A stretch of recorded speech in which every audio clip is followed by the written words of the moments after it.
사도행전 9장 40절입니다. 베드로는 모든 사람을 바깥으로 내보내고 나서 무릎을 꿇고 기도를 하였다.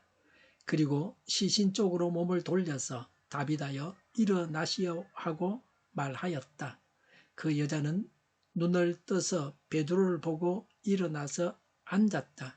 아멘. 37절에서 시신을 씻었다고 했습니다.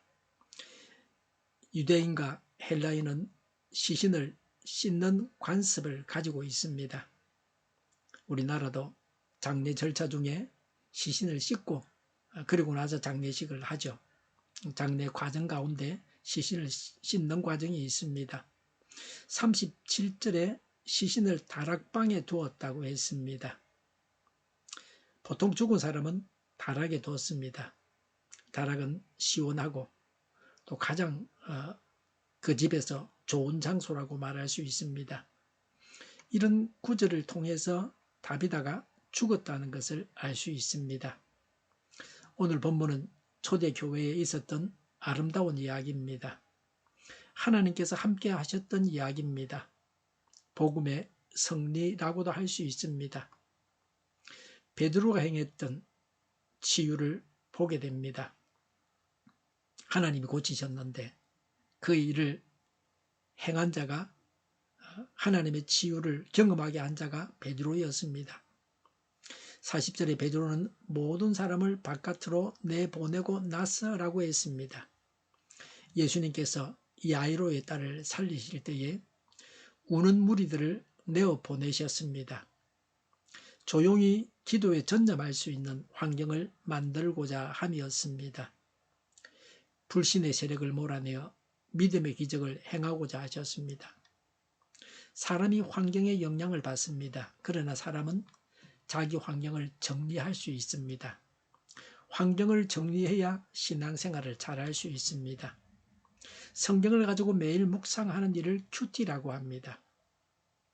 큐티는 조용한 시간이라는 뜻입니다. 떠들썩한 곳에서는 큐티할 수 없습니다.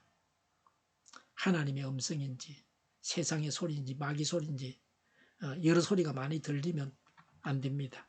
어느 게 하나님의 말씀인지 분간할 수 없습니다. 조용한 시간에 하나님 앞에 간절히 기도할 때에 하나님의 음성을 듣고 하나님을 만나며 하나님의 기적을 체험할 수 있습니다. 시간을 내어서 조용한 시간에 하나님과 깊은 기도의 시간을 가질 때에 차고 넘치는 풍성한 삶을 살 수 있습니다. 술을 좋아하는 사람은 안주를 보면 술 생각을 합니다. 한 잔 먹어야 되겠다. 그렇죠. 그리스도인은 조용한 곳을 만나면 하나님과 깊은 교제를 해야겠다는 생각을 하기 마련입니다.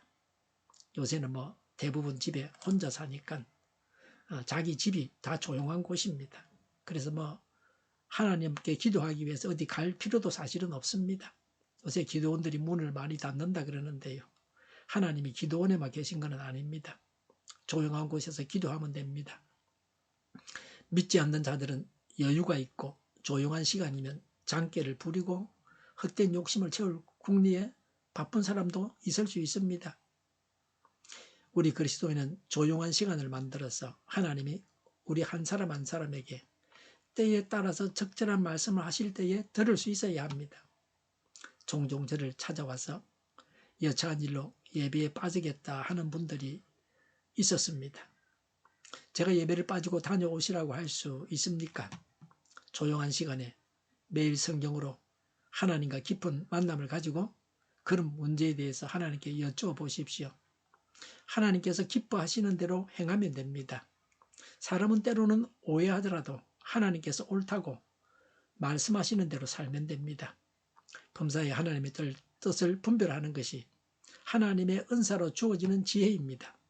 성령 충만한 그리스도인이 성령님의 인도하심을 따라서 살아가는 생활이 하나님의 지혜로 하나님의 뜻을 분별하여 행하는 삶입니다. 40절에 무릎을 꿇고 기도하였다고 했습니다. 사람이 살리는 것이 아닙니다. 하나님께서 살리시는 것입니다. 그래서 사람은 기도할 뿐입니다. 그래서 베드로가 기도했습니다. 기도 외에는 이런 일이 일어날 수 없습니다. 베드로는 마가복음 5장 37절부터 42절에서 예수님께서 야이로의 딸을 살리실 때처럼 했습니다. 예수님은 모든 사람을 물리치시고 베드로, 야고보, 요한과 소녀의 부모만 남게 하고 다 물리치셨습니다. 구경하고 비웃는 자들의 시선에 방해받지 않고 거룩한 권능을 행하기 위함입니다. 신유의 기적을 행하는 것을 보면 예수님과 베드로는 다른 점이 있습니다. 마가복음 9장 25절에 예수님은 무릎을 꿇었다는 기록이 없습니다. 하나님이신 예수님은 무릎을 꿇고 기도하실 필요가 없습니다. 그러나 베드로는 무릎을 꿇고 기도했습니다. 무릎을 꿇고 기도했다는 것은 겸손을 나타내 줍니다. 거만한 자세로 간구하지 말고 하나님을 두려워하고 존경하는 자세로 구하는 것입니다. 능력을 행하는 자들 중에는 거만한 자들이 있습니다. 내가 낫게 했는데, 내가 낫게 하는데 내가 싫으면 다 가라고 외쳐댑니다. 예전에 겸손할 때에는 하나님의 종이었는지 모르나 교만한 자는 하나님의 신유를 행하는 자가 아닙니다. 말세에 이적과 기사를 행하면서 믿음을 혼란케 하고 성도를 이단의 길에 빠지게 하는 사례가 있다고 데살로니가후서 2장 9절에 말씀하고 있습니다.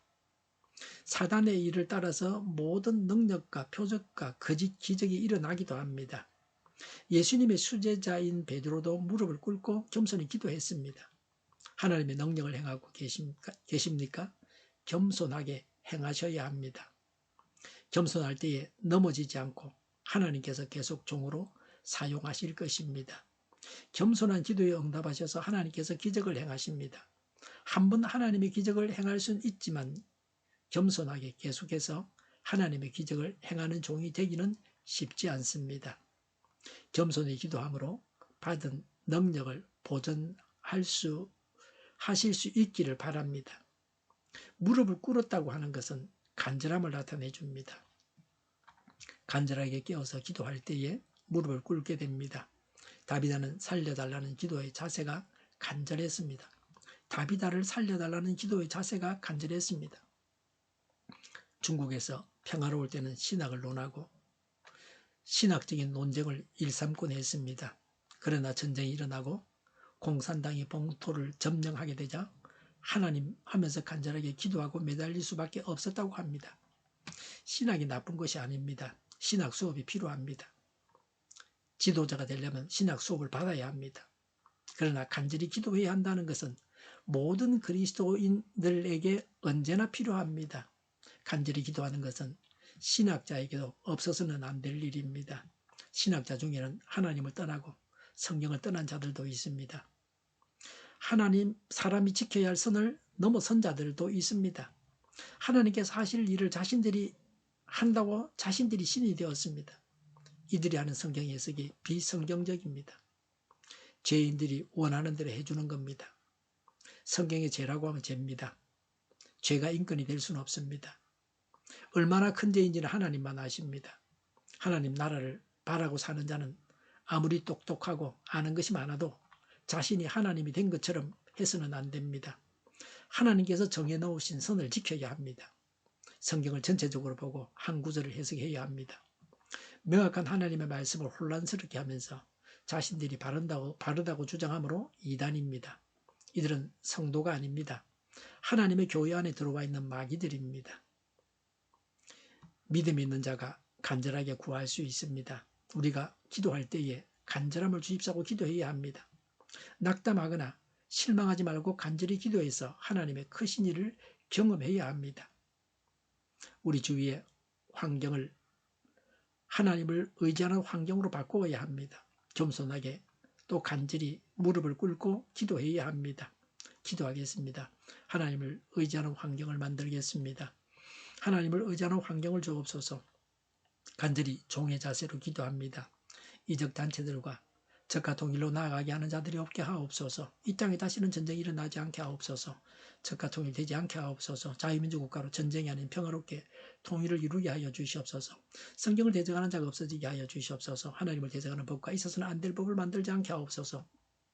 있어야 할 법을 폐기하지 않게 하옵소서. 교회가 하나가 되어서 하나님을 대적하는 자들을 지지하지 않게 하옵소서. 교회가 분열되지 않고 하나가 되게 하여 주시옵소서. 교회가 한 목소리를 내게 하옵소서. 전쟁이 그치고 평화가 오게 하여 주시옵소서. 모두가 그리스도를 믿고 하나님이 주관하시는 나라가 되게 하여 주시옵소서. 모든 악한 것들이 드러나고 제거되게 하여 주시옵소서. 정의가 강물처럼 흘러가게 하여 주시옵소서. 정의로운 판결이 내리지게 하옵소서. 정책 판결하는 자들과 악한 판결하는 자, 재판을 지연시키는 자들이 사라지게 하옵소서. 재판을 지연시키는 악법이 폐기되게 하옵소서. 법원이 정의롭게 하옵소서. 언론이 공정하게 하옵소서. 일하는 자들이 정당한 대우를 받게 하옵소서. 놀고 먹는 자가 없게 하옵소서. 일을 만드는 자가 아니고 일하는 자가 되게 하옵소서. 파국과 시비가 그치게 하옵소서. 나라를 망하게 하는 모든 주제들이 사라지게 하옵소서. 눈먼 지도자, 악한 지도자, 어리석은 지도자, 자기 배만 불리는 지도자, 나라를 망하게 하는 지도자가 사라지게 하옵소서. 앞을 보고 선악을 손별해서 알고 앞길을 제시하고 섬기는 지도자만 있게 하여 주시옵소서. 하나님께서 주신 건세로 섬기는 자가 강해지게 하옵소서. 지도자들과 이 백성들에게 선한 것을 분별하는 지혜를 주옵소서. 나아갈 길을 알게 하시고 지할 것과 별 것을 알고 행하여 강하게 하옵소서. 적절한 때에 고칠 것을 고치게 하옵소서. 업무 방해가 없게 하시고 업무에 충실하게 하옵소서.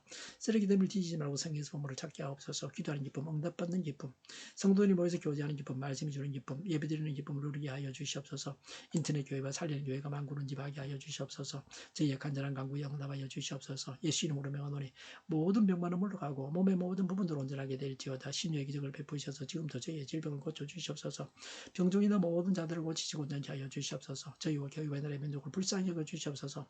하나님께서 기뻐하시는 교회와 나라가 되게 하시며 경제가 나아지고 경상수지와 무역수지 흑자를 유지하게 하시며 출산율을 올라가고 출산의 기쁨을 누리게 하여 주시옵소서. 가공 10대에 건강하게 하는 먹을거리가 되게 하시며 늘 맑은 공기를 마실 수 있게 하여 주시옵소서. 의료계 문제들이 해결되게 하옵소서. 의대와 병원들이 정상화되게 하여 주시옵소서. 산업에 필요한 일꾼들도 모자라지 않고 넉넉하게 하옵소서. 청년들의 앞길이 열리고 합격의 영광을 누리게 하여 주시옵소서. 우리나라와 전 세계가 막 청정국이 되게 하시며 국가와 지방 정부 부채, 한정가가 송서부채, 가계부채, 기업부채, 각종 부채를 다 갚게 하옵소서. 자재공급이 원활하게 하여 주시옵소서. 과일과 채소 운유가 안정되게 하옵소서. 부정선거 시비가 없는 제도가 만들어지게 하여 주시옵소서.